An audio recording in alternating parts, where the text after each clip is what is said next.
Hello and welcome everybody back to According to Andrew number 107. Deflation means asset prices will drop.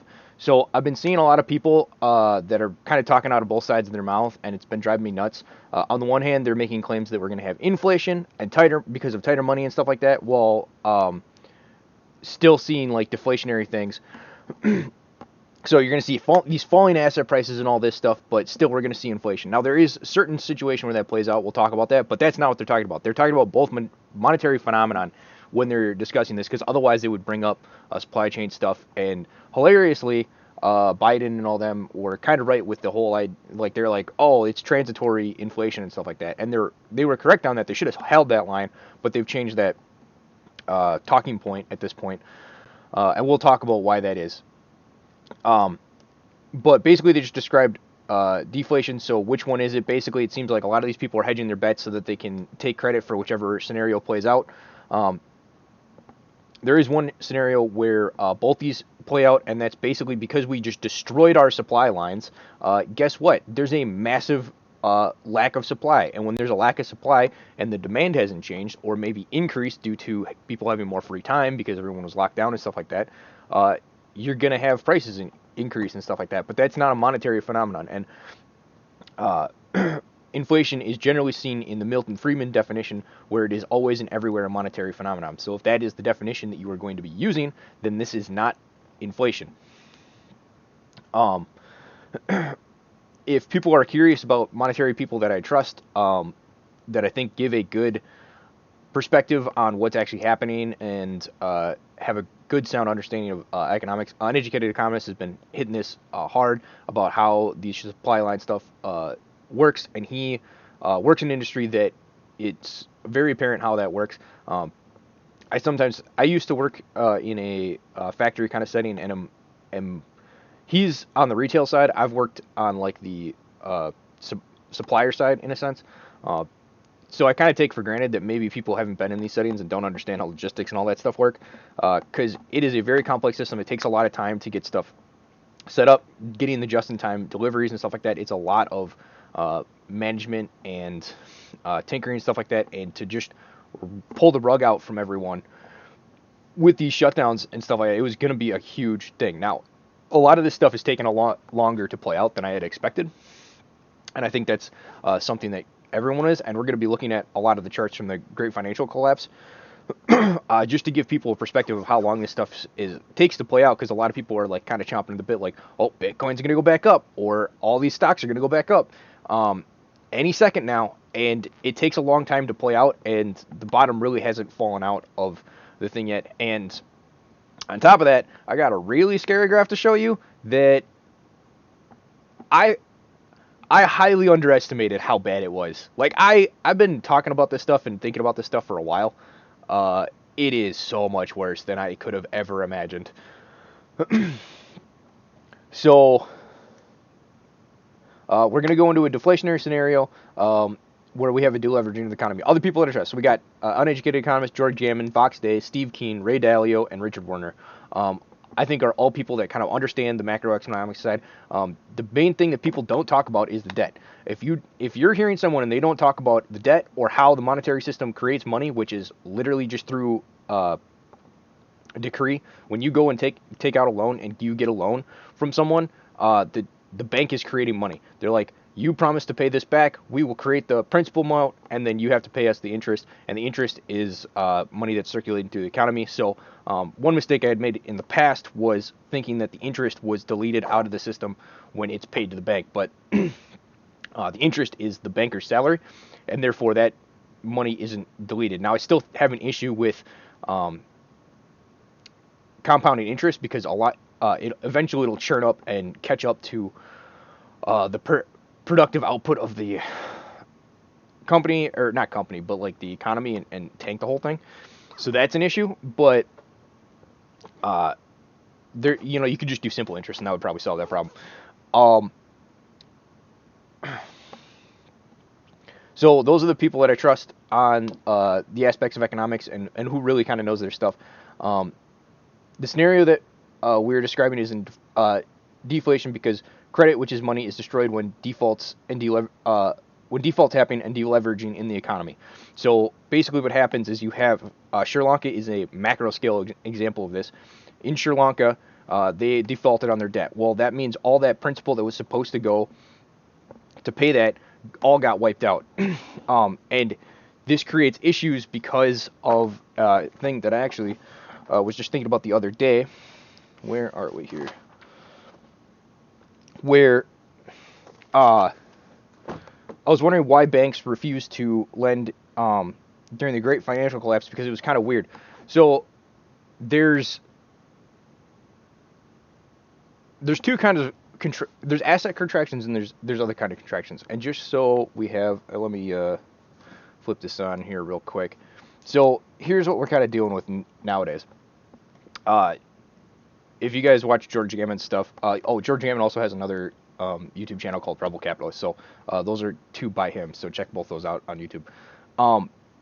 He was talking about this. So this is what we've basically been experiencing for the last, since the 80s, is basically asset inflation. Right here is the Great Financial Collapse, where you can see a lot of that got taken out. But here is it's going up again.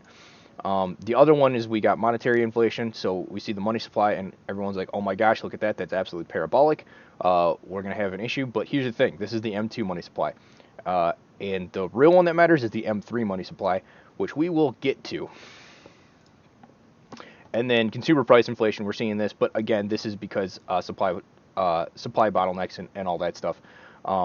So this isn't actually a result of the money printing, because the amount of this money printing, while it looks like a lot, isn't actually a lot in the grand scheme of things, because the money that is created through credit. So every single time you take out a loan for your house or for various things, the banks have the right, authorized by them. That's why you need a banking license. It's a right given to them by the United States government to be able to print money. This is in general a good thing, because as your economy expands, you need more money within this system, because money is supposed to represent the productive enterprise within society. Well, if you make a pair of sunglasses that didn't exist before, you took raw materials and you put in your labor and stuff like that, that money is supposed to represent the labor that you and stuff like that you put into the took from the ether and put into the real world, and created a object and increased the overall amount of capital and goods within the economy, and therefore we have grown the economy. Well, to reflect that, the money supply should grow. But how do you get the money supply to grow? I'm not a huge fan of debt, but it is by far one of the cleanest ways to get the money supply to grow in tandem with the economy, if it is done correctly, which historically it has not been. The reason why this is because one of the things is the Cantillon effect. So the Cantillon effect basically says the people that get the new money first get the largest benefit, and then that it trickles down to the rest of the economy. Well, if everyone can get the new money first, in a sense, everyone can benefit to an extent. This causes issues because when it goes into things like homes, so a lot of people are going for homes. Well, a home isn't a productive asset, so it by getting a loan for that, it just drives up the price of homes. That's why you see things. Is this captured? This is why you see asset price inflation, because these assets aren't actually increasing in value. It's a greater fool type thing, and the reason it can keep going up is because the amount of debt that's pumped into that sector just keeps growing and growing and growing until it can't grow, which is what we have with the Great Financial Collapse going on right here. So that kind of spreads out the effect of Cantillon effect throughout the entire economy, which is kind of a cool effect, because that means it has its pluses and minuses. So the minus is, if you're someone like me who doesn't like debt, doesn't want to take out debt, and sees it as a problem, by people taking out stuff and especially using it for asset growth, you're basically left behind, and you don't get to take advantage of any of the growth. The advantage is when the chickens come home to roost and all of that debt is washed out the system, you aren't going to be left standing there. What is it? When the tide rolls out, you'll see who's naked. You aren't going to be one of those that's naked. So that's the advantage. But you have to be patient, and you have to wait for collapses like your Grand Financial Collapse or the ones that we're about to go through to basically get ahead in life. Ideally, we wouldn't have asset price inflation bubbles, but at this point, who knows? So what's the correct way to do this? The correct way to do this is to give loans to entrepreneurs to create small businesses that can be effective engines for running the economy. This makes it this makes it so that they can adopt new technologies and push innovation and grow the economy. And also, it helps reflect. So, well, we'll get back to that. The growth of the economy and the growth of the money supply is then reflected in tandem, and you don't have this massive deviation. So one of the major deviations that you can do is Wall Street versus Main Street. So generally these, here we go. So labor participation, so when equities and stuff like that diverge like this is the financial sector just basically using debt and pumping it into their portfolios and pretending like there's actual economic growth. This is what it should be following because it shows actual economic growth. So that's what's kind of going on there. So that's where it gets kind of weird when the Great Financial Collapse happens, because here we go down. But so in a normal economy, there would be ups and downs because at a certain point, there would be some mistakes made, and eventually it would compound within the entire system, and there would be a misallocation of resources, and the economy would shrink. But it would be a natural shrinkage, and it would be limited. And the reason I say it would be a natural shrinkage, okay,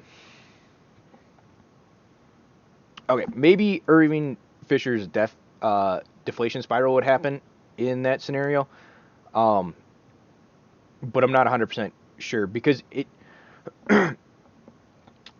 as the contraction naturally happens, there are a lot of companies that are going to be looking to take advantage of the new capital that has become available. And the shrinkage is natural because a lot of the, like if a company goes under, it's greater than the sum of its parts. So when it goes under and those parts are sold off to other companies and people have to go find new jobs and stuff like that, the actual economic, for the time until that stuff can start getting integrated back into the economy, the actual productive output of that company has actually diminished the amount of the economy. So we should actually see a true depressive effect. This is different than the asset bubble. So and it's greater than the sum of its parts because there's a lot of things like synergy between people, how the overall system works. Maybe there's jigs and stuff like that that aren't transferable to another company. Maybe there's some capital equipment expenses that, again, are very specific to the industry, and that industry no longer is going to be used, and so that capital equipment is basically dead in the water. There's a certain amount of investment that went into the company, and certain systems and other things that they had that are just not straight up. Some of the lessons and stuff I learned from the people that work there will transfer to new companies, but the actual system itself and the amount of man hours and time that it took to set up, a lot of that gets lost. So that has to be reflected in the drop in the GDP and a recession/depression type situation. That's not really what happened with the Great Financial Collapse. Yes, that did happen to a certain extent because people were buying homes like crazy, and then people stopped buying homes, and now the amount of construction jobs is cut down and stuff like that, and construction is a very big industry within America. But if you compare that to what it looked like on the actual balance sheet of the banks, there was like no actual economic loss, which is why QE was kind of invented for this, because the banks had on their balance sheet, they had an asset, which was they had a house, and the house was perfectly good, and there was no issues with the house. The only thing that was messed up was supposedly one side of the balance sheet said that there was a that this house was worth this much, and so basically they had a messed up balance sheet. Let's see if I can pull this up. So this is the Minsk program that Keene invented, and it does a whole bunch of cool stuff. And this is supposed to model modern monetary theory. Okay, come on. What's going on? Here we go. But this is one of the key things that it has to do, is it has to do this godly chart. So this is basically how banks work, right? So they have their assets, their liabilities, and their equity. And so their assets their assets have to equal their liabilities. Well, when the great financial collapse happened, their assets didn't equal their liabilities anymore because the value on the house that they had set as the liability went down. So now all of a sudden the balance is off, and they had to get that back. So then when they did QE and they pumped all this money into the banks, that all went into equity, I think. And so now they could use that equity to balance out their balance sheet. So now they had this house, which is worth half of what it was before. Then they took a bunch of that equity and threw it on the other side of the balance sheet. So now the asset equals the equity, and they could say their balance sheet was good. But now that money was supposed to be used to loan out, even though they get to invent the money, but whatever. They didn't want to loan out because they didn't want to end up in a situation like they just did, where someone can't make their loan payment and all of a sudden their balance sheet is messed up again. Even though, again, we can just do an accounting trick and just write off and be like, okay, well, this house is worth this much. Well, then you're just change the balance sheet, because it's all basically funny money made up stuff anyway. So what should have happened, and because you can't do that when a firm goes down, because there was actual economic loss. But here you have a perfectly good house that somebody, so just sell it at the lower price, write that the assets equal the liabilities. You actually haven't, like, because it's not like you don't still have a house, and so you can basically say the asset equals the liability because there was no actual loss, and move it back into the economy, and we could have smoothly transitioned out of this by basically saying, yeah, we said that it was, but we'll just say the asset, the price isn't connected to the asset because you have this asset. Whatever you sell it at is what it was in the booking thing, and boom, we're good. We're back off into the races. We can start loaning again. But that's not what happened, and it caused a lot of issues. So that's that part.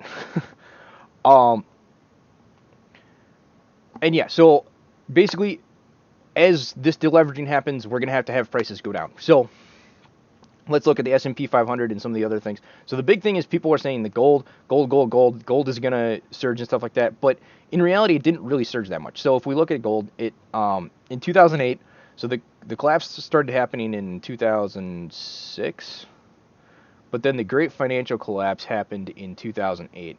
So 2008, 2009. So, I mean, it surged up and then it corrected back here, and you lost about 25% of your money. So, okay, maybe gold is somewhat safe. But the thing is, they say gold is a hedge against inflation. So, if we're going to have deflation, this could be coming down a lot. And guess what? You can't pay your debts in gold. You can't pay your rent in gold. You can't pay your taxes in gold. The instant that changes, all bets are off. But until that does change,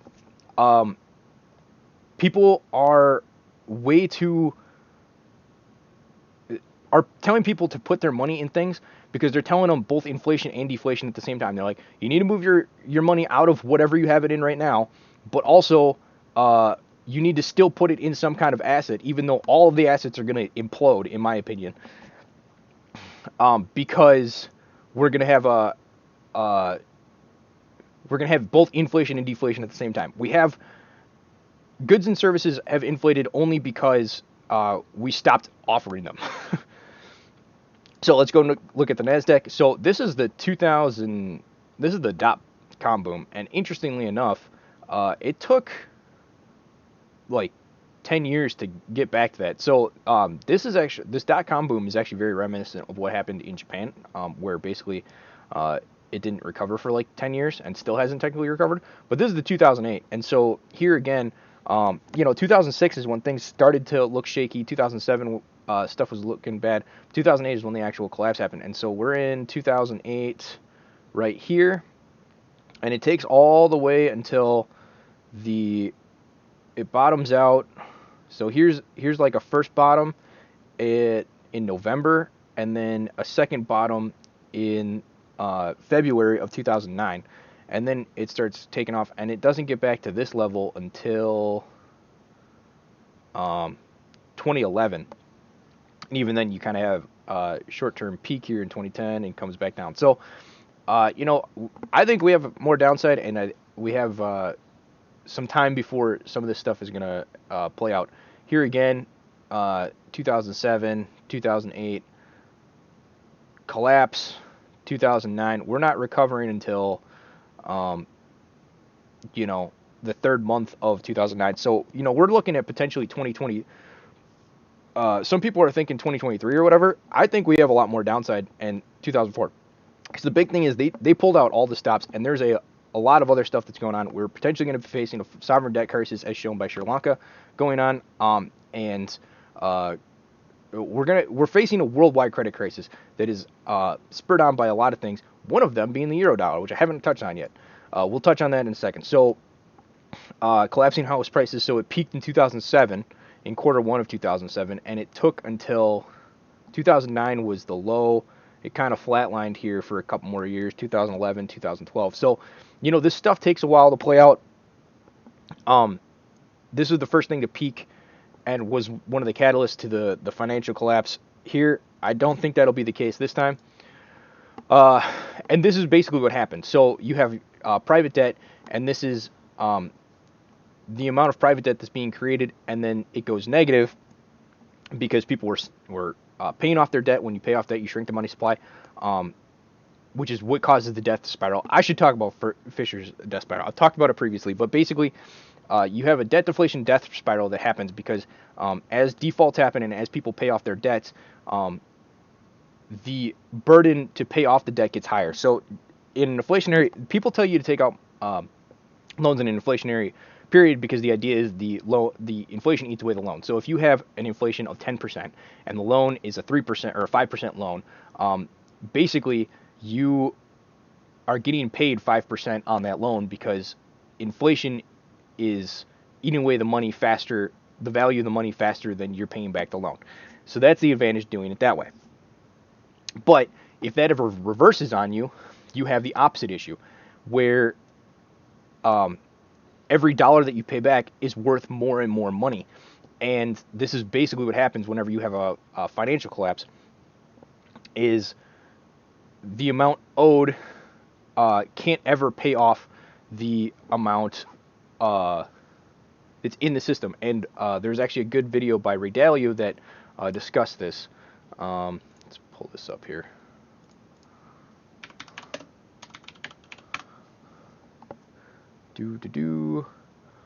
How the economic machine works. So I would suggest watching this. It's kind of, I had suggested money as debt previously, and that is still a good video, but this is another video that basically summarizes the money as debt thing. Is a little bit more updated and like cleaner and stuff like that, because that video has is really grainy and stuff like that nowadays, and explains everything and is in one 30-minute video. So I think the other one is a little bit longer. Anyway, I highly recommend this. Go check it out. But what's basically happening with that is the private debt is going to reverse, and so the amount that's owed, people are never going to be able to pay off that debt, and he goes through that in that video, where someone else's salary is you buying someone is someone else's salary, and so when someone doesn't have a salary, then they can't pay back their debts, which then causes, or buy new things, which then causes someone else to not be able to have their salary, and it causes this whole death spiral. And debt needs to be looked at a lot like steroids. Steroids are going to really enhance your ability to lift and do a lot of stuff in the gym, but they have a cost to them. And if you ever go off steroids, it can be very detrimental. And debt is the same way. And additionally, like when you get that jacked and stuff like that, it can have various health effects. That's the same way with the health of the economy. It really boosts it initially, and then eventually that bill comes due, and you don't have enough money to pay for it. So I've been kind of teasing this. So how bad is it? So here is the M2 money supply. So they had kind of shown that with Where are we here? Here we go. So, yep. So here's our M2. Oh, no. Here's our M2 money supply. Oh, went absolutely. And this is percentage change. So percentage change was, and it's like 20 or pushing 20 trillion. It's probably at like 17, 18 trillion, which is what we see here. So here, this is I think these stats are provided by one of the Federal Reserves. So here we are at 21,731.3, and this is in billions of dollars. So if we multiply that by a billion, what we get is 21,731,000,000,000 dollars. Now that is a lot. Now let's edit that graph. So we're going to add a line, and the line that we're going to add is the M3 money supply, because that's the one that nobody talks about. M3 includes all the debt for the entire United States system. Let's see what that looks like when we add that. By the way, M3 includes M2. So technically, to get just M3, you're going to have to subtract out M2. But let's just take a look. Okay, so you remember that really, really tall line? Yeah, it's this flat thing down here. And this thing right here, this is our M3. Remember, this is in billions, and we currently have, wow, what is that? It's 21 trillion, 750 billion, 300 million billions. So just to give you a perspective, I did the math, and it is this number. It is 21.65 times 10 to the 22nd, which is 1/6 We're at trillions. We skipped quadrillion, quintillion, and went to 6 trillion. That is how much money. And that, by the way, this is the M3 money supply for the United States. It is so much worse than this. So much worse. Because there's this thing called the euro dollar. Now, the euro dollar, here we go. Oh, let's just bring, gonna borrow this guy's stuff. Come on. So, the euro dollar is basically all of the dollars that are created. So, in Europe, basically because the United States is the world reserve currency, all the other currencies are backstopped by the dollar. It used to be gold, now they use the dollars. And the advantage of dollars is, unlike the gold supply, the dollar supply can expand. Well, you have places like the euro and Russia and China and literally all over the world. They can create dollars, but guess what they don't have? They don't have a printing press. So, when things happen like Sri Lanka defaulting on its debts, they can't just print their way out of it like the United States can. Because, and this is where people are like, oh my gosh, we printed 4 trillion. If all 21 trillion of that went into paying off these debts, all that money would disappear. And the money supply would shrink by 21 trillion. This is effectively how much money we could print before we'd ever see a monetary inflation within the system. Now, with the caveat that if that money went into debt. Because what happens when you give people, just hand people money, they're going to go spend it. They're not going to use it to pay off their debts necessarily. Now, if they do use it to pay off their debts, they will. But unless you can have it directed towards that for various reasons. And that's one of Keen's suggestions. But it is... oh, there's so much more money in this system than I thought. Now, M3 isn't just debt instruments. It is a series of things. It includes like I think it includes like some stocks and bonds and stuff like that. But a good chunk of this is simply just the debt. So, and because, and that's just America. So then we got to add on the fact that Europe and basically the rest of the nations exist, and they have all of this backstop debt that needs to be paid in dollars somehow. This is why when you hear someone say cash is trash and the dollar's going to zero, just show them this or just bring this up, and because the dollars have to go into this when the defaults start happening. And it is going to suck up all the money, and then once that happens, guess what's going to happen? Everyone's going to have to sell their assets and everything else to just try to get the money as much as they can, and this is why they're going to have to print a shitload of money. Like, an unfathomable amount of money. Like, you thought 2020 printing was crazy, it is going to get nuts.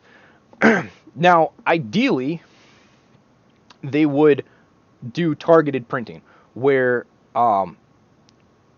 and they would stop giving it to banks, because in Keynes' great work, Debunking Economics, he showed why sending that money into banks doesn't work.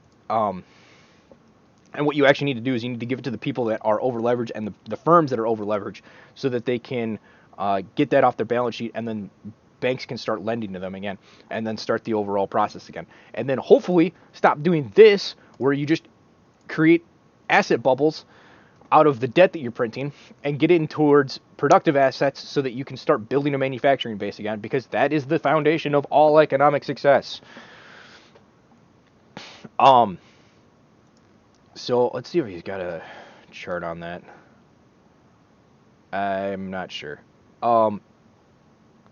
But here's another great thing. Go to Keynes' Debt Deflation and his manifesto and read that, and you will understand what is going on with this stuff and possible solutions with his modern Jubilee, his debt Jubilee, which I think is a genius system. To summarize, basically you're going to give everyone $100,000 with how crazy this debt system is, maybe $250,000 at this point, and you're going to use that to pay off your debts. You can only use it to pay off your debts. Once you do that, you funnel that money. That'll basically make a lot of the balance sheet solvent. It won't eliminate the debt load, but it'll bring it down. Now, for every citizen that gets $250,000, what if you're like myself and you don't have any debts? Great. Well, guess what? Firms didn't get any of that money. So this is one of the things that they kind of did during the 2020 pandemic, was they used it as a way to, basically what happened is the economic system collapsed, and then they were like, there's a pandemic, and then they used that to cover up the fact that we had an absolute economic collapse. They can't do that again. So, well, maybe they could try, but they don't, fool me once kind of thing. So I don't think they're going to be able to pull the wool over their people's eyes as hard as they did in 2020. So what's going to happen is, if you're given the $250,000, you pay off all your debts. Okay, you're debt free. Now you have some money left over, or you didn't have any debts to begin with. Now you're going to give that money to a firm. They're going to give you some kind of asset back, so some kind of dividend-paying asset or a bond or something like that. Some share in the company. They're going to use that. They're going to shove that into their debts. Again, they have to use to pay off debts. Then it clears out the debt in the system. Not all of it, but enough of it to allow productive capacity to go on. Because you don't actually have to clear it all out, because as long as the level of debt lowers to the point where the productive capacity of the country meets or exceeds the debt level, you're fine, and productive stuff can start going again. Banks' balance sheets will be good, so they'll be feel comfortable to start lending again. It is by far the best system I've heard. Now, to do this, America would basically have to bail out the world. And we're just gonna pretend, and then sovereign debt or whatever. Like, we're just gonna pretend like sovereign debt doesn't matter. Like, it's literally the only way to make this. It's a weird thing. I'm not sure, because again, I get people who are like, oh, sovereign debt's bad and stuff like that, and I agree, but this is the only way out that I can see. And then setting up the system so that this stuff doesn't happen again. That's where Robert Werner has been great, because he's got a lot of great articles and talks about how big of an effect local community banks have on the systems, because local community banks have the relationship with small firms and people that run small companies that are titans of industry within their very specific field, but are relatively small. And but they're the best in their niche, and because they're so niche down, there's lots of little niches, and together as a all these different superior niched economies or niched companies make a very strong economy. Apparently, this is Germany's like way ahead with like 1,500 of these like leading companies that you've never really heard of, and America's the next with like 300. So, and the he says that one of the core things of this is these small banks in these communities that knows how to loan to these banks and creating ways to prevent mergers and acquisitions from killing these banks. Because again, there's been a lot of mergers and acquisitions of banks. If you read Vox Day's The Return of the Great Depression, he shows how many bank failures and stuff like that there have been over the years and how much of a consolidation has been, and that is one of the reasons that we're having a lot of these economic issues that we currently do. So, that was a lot, and I don't know if it was all coherent, but hopefully that gives you an idea of what's going on here, why we're going to see a massive lowering of this stuff, and why the ride is just beginning in terms of what we are going to see and expect when it comes to the economic downside of things. Because if they don't do anything to address the fact that this number is going to shrink by a lot and there isn't nearly enough of M2 to cover this gap, we are going to see a contraction like we haven't seen since the Great Depression. There's options available to them. If I don't know what the Federal Reserve's plans are or how they think, and because you can't really take what they say in public at face value. They're part of their job is politicians. Their job is to lie to you. So how they actually think and all the stuff that's going on, kind of behind the scenes and in their head, we don't actually know. But Federal Reserve, I am for hire. Just saying. So yeah, it's going to be very interesting to kind of see how this plays out. Understand this is kind of the potential road ahead, and maybe something will happen so that this deleveraging can happen in a smooth way, but there's a very high probability that it won't, and things are going to get really rocky. So I would say just, make sure you have kind of your necessities, get out of debt as much as possible, and make sure you're secured. I have a friend that just bought a house and stuff like that. I would say don't worry about that kind of stuff. It is what it is. Like, don't beat yourself up for decisions you already made if, any of this has kind of made you anxious or really worried about the future. If you're in credit card debt or any of that stuff, get out of it as fast as possible, because that's going to set you up for a potential better situation going into the future. I wouldn't do that with a mortgage, just because unless you're like 1-2 years, you can just pay it off really, really soon before all this plays out. But if you're locked in for 30 years and you're on your 2 to 3 and you got 25 more years, you're not going to be able to get enough money to pay that off before kind of this crisis hits. So, it's, just do your thing. It is what it is kind of thing. And, the decision's been made. Don't worry about it. And hey, maybe things will work out, and the beautiful deleveraging, this thing that I kind of mentioned, will happen. You'll still end up with your house, and everything will be good. We'll see. But I hope you guys found this interesting. Why I think there's a lot more downside for asset prices and stuff like that. Now, and just kind of be aware that with all this stuff going on, the Fed's probably going to try to do something. What that is, I don't know, because they have surprised the crap out of me. I expected this collapse to come in 2020 when they shut everything down, and it was going to, but then they did rent moratoriums, and they did 40-year mortgages, and they gave everyone $1,400, which isn't much, but it was something. And what else did they do? And then they did a bunch of bailouts for companies that and with PPP loans and all that stuff. So if they were willing to do all that stuff, maybe they're willing to do some of that stuff here.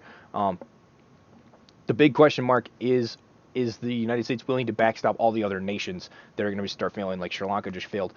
Now in 2000, something I hadn't mentioned is during the Great Financial Collapse, or crisis. So there's all the bailouts of the bankers here. One thing that doesn't get discussed is America bailed out the EU's banking system because, again, all the debt was denominated in dollars. So the America is the only one that can bail all these places out.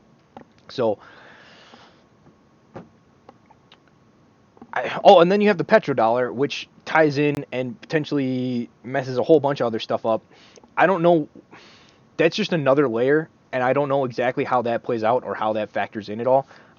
It at a certain point, it just gets too much to try to comprehend, and you just got to be like, look, we're not going to consider that, and we're just going to kind of go forward with it. But there's a small possibility that what you end up seeing over the next coming years is basically America writing a check to all the sovereign nations and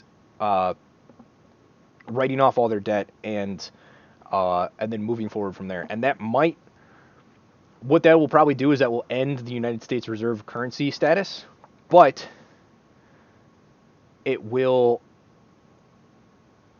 I think that's like you give up world reserve currency status if you do that, but the trade-off is like an economic collapse that is so catastrophic and worldwide that it causes way more issues. It is like you have to kind of give up the empire to save the nation kind of thing. And are they willing to do that? I don't know. But that's kind of where I see it. Anyway, hopefully you guys found this very interesting. This has been According to Andrew. Like, share, subscribe if you did find it interesting. And I will see you guys on the next one. Thanks for listening. Goodbye.